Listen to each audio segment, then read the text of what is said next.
Hello, I'm Nalini McNabb, and here with me is Sara Estelle, and we are representing the Wise Women's Roundtable today on the 9th of October as we record this. And normally we don't mention the date, but I'm going to today because there's a little bit of a something around that. Um, Elizabeth and Cayelin can't be with us today, which is sad, but I'm sure they're here in spirit. So about the ninth date, well, nine is one of the numbers of the sacred feminine. And as she resurges, as her energy resurges on the planet, we're seeing all kinds of turbulence. We're seeing all kinds of things come up within us, within the planet, because it's always a reflection. And today, for me anyway, the moon moves into Capricorn. Well, that's for all of us, but I have a Capricorn moon, so it really illuminates emotional pattern, emotional structure, and where that is being shaken and stirred all at once. And today, Jupiter turns retrograde. And that is always an interesting shift of spotlight from looking at the reflective world, looking at the outer world, to looking at our inner world. And there is no difference. And we make a difference all the time. We've been taught to do that. We're conditioned to do that. It would be hard to have life on the planet if we did not do that. But there's this massive light being shone inward that illuminates like an eclipse, like a full moon, but really from a cosmic standpoint, illuminates what we are, what we're about, how we are vibrating at the moment, in the now. And my favorite use of that acronym is nurture the oneness within, works well. And the trees are agreeing with that. So in the northern hemisphere where I live, it is allegedly fall at this point. The weather doesn't necessarily bear that out on a day-to-day basis here, although it is in many parts of the world. But normally that would be a time of lovely foliage, the trees changing color, or some years it's simply been a shift from hot to cold very quickly, and the leaves don't color up, they just crisp and fall off. That's not happening this year, except in little bits. I've been talking to the trees and watching them, and there's a particular maple outside my window, and she is just lovely. She's the most incredible support, and maple is known as being a leader tree. Changes happen quicker in the maple world, and also for protection. And she's right up over, her branches are over my head as I'm speaking, and also transformation. And as I'm watching her, she has a thread of red through her leaves. She has a bit of yellow over here, a bit of orange over here. And right around certain edges, the leaves are simply crisping and falling down. And so it's all of those activities at once. And our bodies are going through something very, very similar. The trees have been very vocal about that. And trees are funny because they show rather than tell. Yeah. And any good writer will tell you that that's better. It's a more effective form of communication. Video, visual is always better than just yakety yaketa talking heads. And what I'm noticing about not just the maple, but the other trees, there are a lot of aspen and blue spruce here. It's just they like it where I live. They like the mountainous region. And I was looking up their energies this morning, just reminding myself, and both of those trees have been used by the indigenous for pain relief, for the relief of symptoms of respiratory distress, and they provide strength.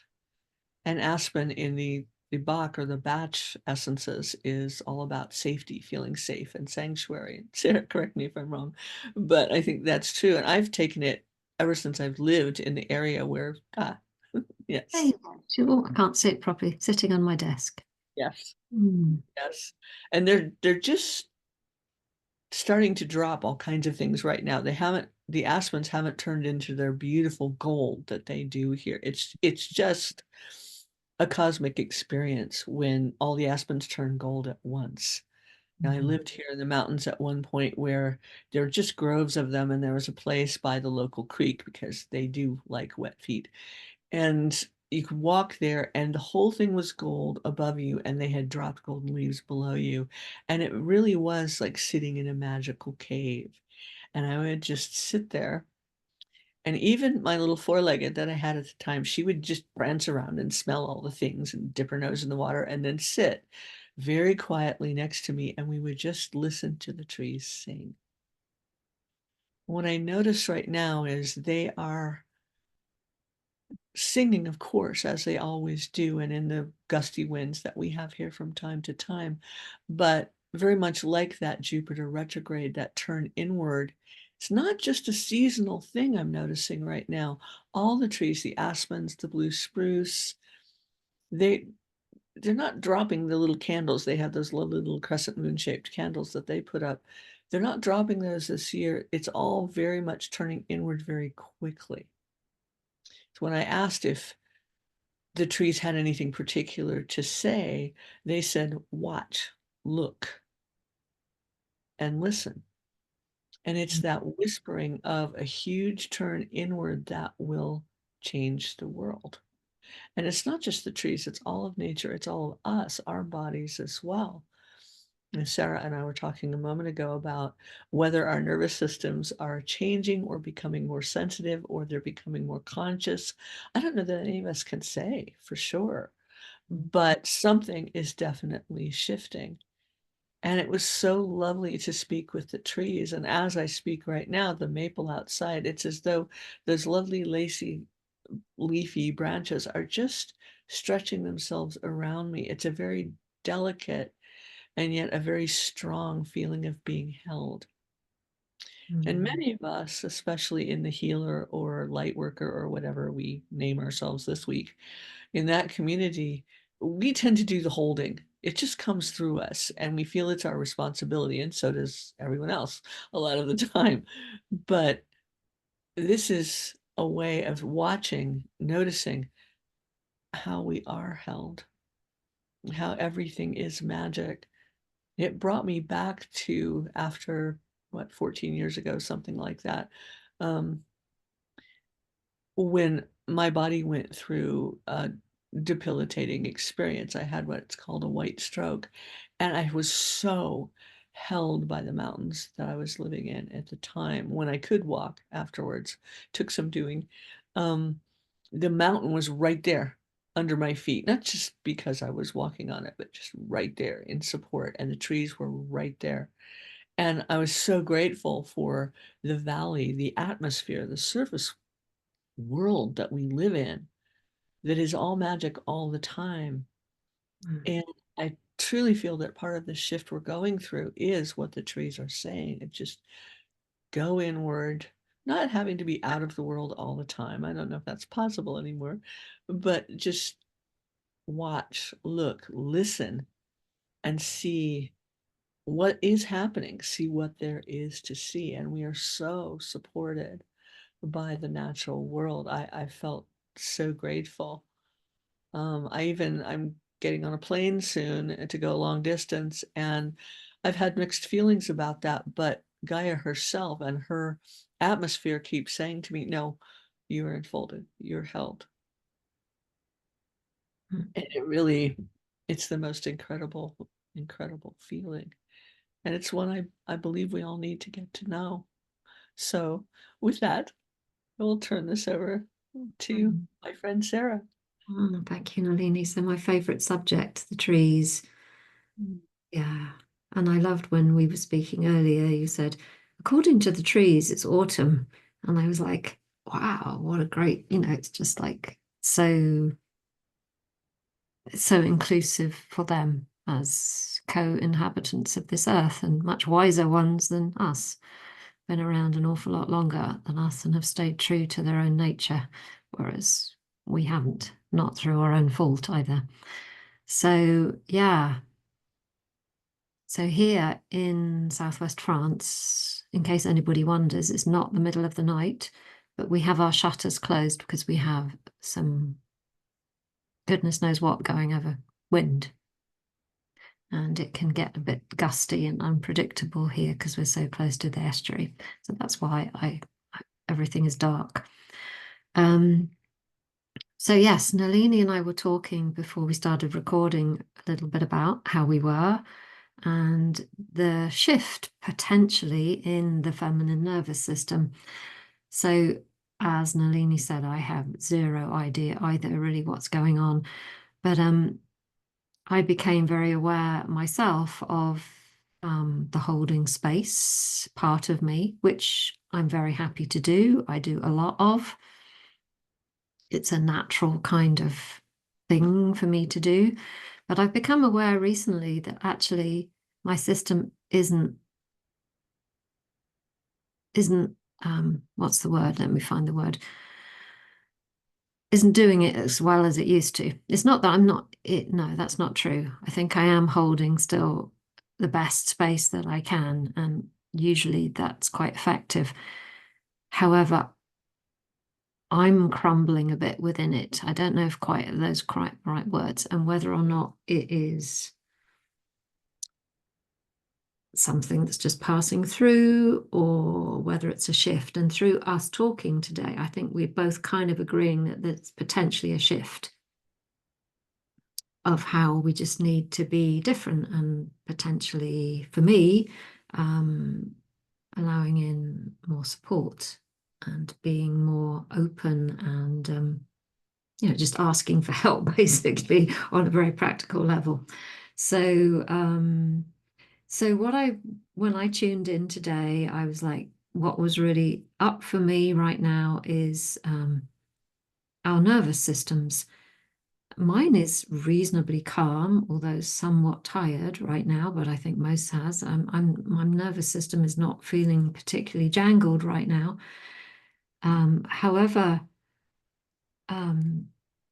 see, I don't really have any words for any of this, so bear with me as I let the words come through. I've been really finding and having reflected back to me the language of the nervous system of which I've been kind of living for the last, goodness knows, 20 plus years. So many years ago, I was much more control freaky than I am now. I've still got a little bit those tendencies. When I say control freak, it's like I have to do this all myself. I'm much, much more at ease with that now. And one of the things that helped me massively when I wasn't well in my late 30s, early 40s, was watching the moon. And I watched the moon and I was like, oh, it changes all the time. And I started to just notice and read and, just follow the moon stuff. And lots of people talk about it now, but to me, then it was like new. I was like, oh, there are rest phases and there are times to be full on and there are times to, there were just different times. And something started to kind of switch back on in me. And I realized that that was part of what was going on with me. I had, like burnout, I guess you would say. And for me, it was representing itself as anxiety. It wasn't so much a physical burnout, although I'm sure it was. It was more of what was uncomfortable to me anyway was the emotional side. And so recently I've heard the phrase feminine nervous system, and I'm like, oh, I like that phrase. I like that. And so what does that mean? So I just kind of like, as we do, just sit with it, see what other people are saying. And I saw that what it is, it's not to do with the woman, although obviously women have this, but it's to do with the feminine frequencies of which men have too, and nature has too as well. It's really not anything to do with the human being. And these things where the feminine nervous system works on connection and community. It doesn't work in isolation. I was like, oh, well, that's helpful for the whole delegation piece that I'm thinking of. That's how it works. Okay, so that helps me. The feminine nervous system links to rest and flow. It's not on all the time. It can't be. It can't be. And so the moon and the seasons work. It's how they speak to us. And I just started to see, I guess I was giving practical modern day words to experiences that I had had, and it was really helpful for me. So I thought that it would be just nice to share that today because um, everywhere we go right now, or everywhere I go, the word right now is, oh, I'm so overwhelmed. I say it, my clients say it, I see it everywhere I go. We're just all overwhelmed. And then, but if we link that back to the feminine nervous system, it's like because the feminine nervous system is naturally more empathic and connects outwards, it's going to have a connection to what's going on outside it, to people's thoughts, the fields, the television, the internet, whatever it is we connect with. And so a symptom of overwhelm would actually be quite normal right now. So rather than, I guess I was giving myself a bit of a free ticket through, but it helped me. I was just really just giving myself more love and compassion because it would be a normal thing to feel. So rather than trying to suppress the overwhelm, go, oh, what shall I do to get rid of it? It was like, well, why don't we just lean into it and just have a chat with it and see where we're going. And so what I'm sitting here surrounded by is some photographs of some flowers, and I just was just waiting to see which ones might want to talk. So I'm going to start with this one because of my light here. Oh, there we go. So in the UK, British people, or at least English people, I don't know about all of the parts of the UK, love fuchsias. Do you like, you have fuchsias in the States? We do. Yeah. We do. You don't tend to see them so much here in France, although I'm sure they have them here. I just haven't seen them.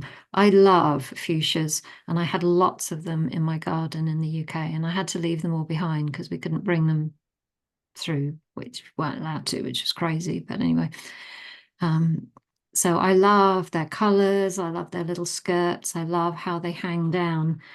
And in the flower essence community and the flower essence services, FES, speak about the fuchsia, and they speak about how in the Victorian times anyway, women, because of their cycles, it wasn't understood that sometimes a woman might be more sensitive or emotional, maybe because of where she was in her menstrual cycle. Or maybe, as she got older, she shifted and she changed and her body changed.